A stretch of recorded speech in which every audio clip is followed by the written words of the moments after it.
Coach Ray Harper of Jacksonville State and Jaron Pierre Jr. If you have a question, please get the attention of those on the sides for the microphone. We are live on TV. Coach, we'll start with an opening statement on tonight's win. Just really proud of these kids. I mean, we just lost a tough game on Saturday in the championship game. We battled all year. We had 8 scholarship guys. And I was asked by ESPN today what they need to know about this team. I said, you need to know that they'll compete. I don't know the outcome, but we will compete. And, I think they showed that tonight. They've shown it all year. So, and it's not bad when you can always feel like you got the best player on the floor, Jaron. Ray, did you see something in Tech's perimeter defense, or were you guys just simply making a ton of shots from out there tonight? Yeah, I'm just going to give my staff a tremendous amount of credit. You got one day of prep, and so I guess we get a text at 8:35 Sunday night, and my wife says we're in. I really didn't know where in it was, and she shows me the text. So next call is the Denon, round everybody up. We got to get together, and I'm trying to make sure we're straight on travel, hotels, Pat and those guys. But again, I've got tremendous staff, and we're not even fully staffed. I had an assistant coach retire in October, so we only have three assistant coaches. So I can't say enough about the job they've done all year.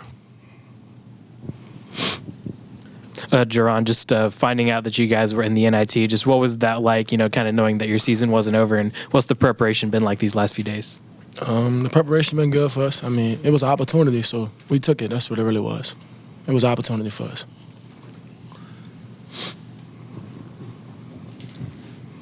Are you guys normally that accurate from three-point? It seemed like you guys couldn't miss tonight, and I'm just curious, is that kind of a normal thing for you guys, or was it something especially hot tonight with your shooting from outside? Because it seemed like all your even 50-50 shots went in and rolled. I mean, I thought we took good shots.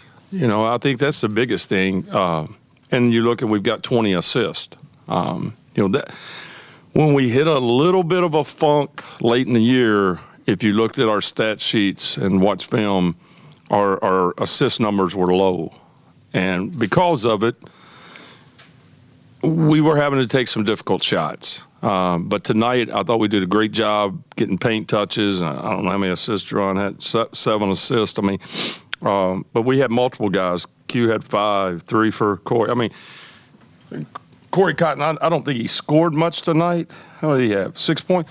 But you're talking about a guy that impacted the game on the defensive end. I mean, he was so active. He had active hands. He got deflections. So, we had a lot of guys contribute, and that's what it takes for us to be successful.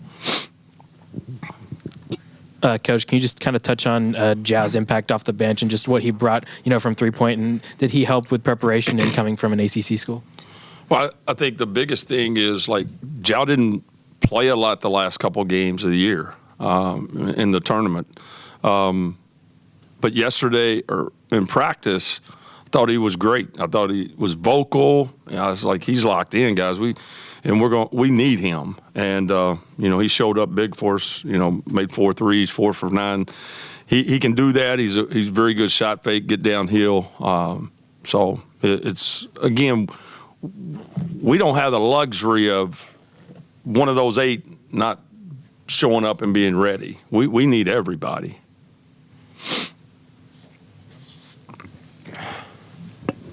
You guys get to come into an ACC arena and play a team that had just played number 1 Duke to the wire to wire. Just how big is this for your program in terms of trying to keep building and showing kind of what you guys can do? Well, I think it says a lot about our league. Richie and I talked yesterday. Yes, we lost some games early that we shouldn't have lost. But, guys, Kelron didn't even play the first 8 games. I mean, we lose our second leading scorer to an ACL the first conference game. I hope Liberty goes Thursday or Friday night when it is and shows the country how good they are. This league was good enough to get more respect. We were the 8th ranked league in the country, And Conference USA deserves a lot more credit and respect than what they got this season.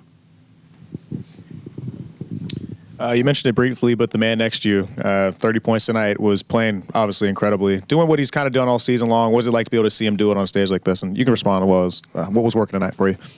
Me or him? You want me to answer this? You answer what you saw. Same thing I see every day. I mean, it's who he is. I think I give him a lot of freedom because I trust him. And I think you got to see the whole package. Now, he had a few more turnovers than normal, but he doesn't have to get 30. He draws a lot of attention. And now if we've got Jow out there making threes and Mason's being aggressive, he just makes the game easy for those guys. But, you know, these guys like him don't come along very often, and I'm just happy I had the opportunity to coach him this year. What was working for you? I mean, really just playing the right way the whole time, trusting my teammates, not really forcing a lot of things. I mean, a few shots was forced, but just overall playing the game the right way, so it rewarded me. Got one more up here. Coach, that's win number 600 for you. Just what does that mean for just you personally? It means I've had some really good players and was fortunate enough to surround myself with some really good coaches over the years. You know, I told those guys it later on it'll feel I'll think about it, but when they put it on that ball, it'll look better with 600 Georgia Tech than probably what it would have looked in our opening game next year, because we probably would have opened with a non-Division I. But you know, again, we were picked either 8th or 9th in our league this year out of a 10-team league. We finished second, one game behind Liberty. If we win our last game at home, we tie. So I had a text yesterday that said, everything you guys have been through this year, you guys had a good year. And I just said, wait a minute. Irregardless of what we went through this year, we had a great year. We didn't have a good year. I mean, guys, this is the third league we've been in 4 years. We were in ASUN. We were in OVC. Then we were in ASUN 2 years. Now we're in Conference USA. And those are adjustments. And, you know, it's not easy. These guys that we had this year, we had the right kind of guys. And that's why we're sitting here tonight. Thanks, Coach. All right. Appreciate it.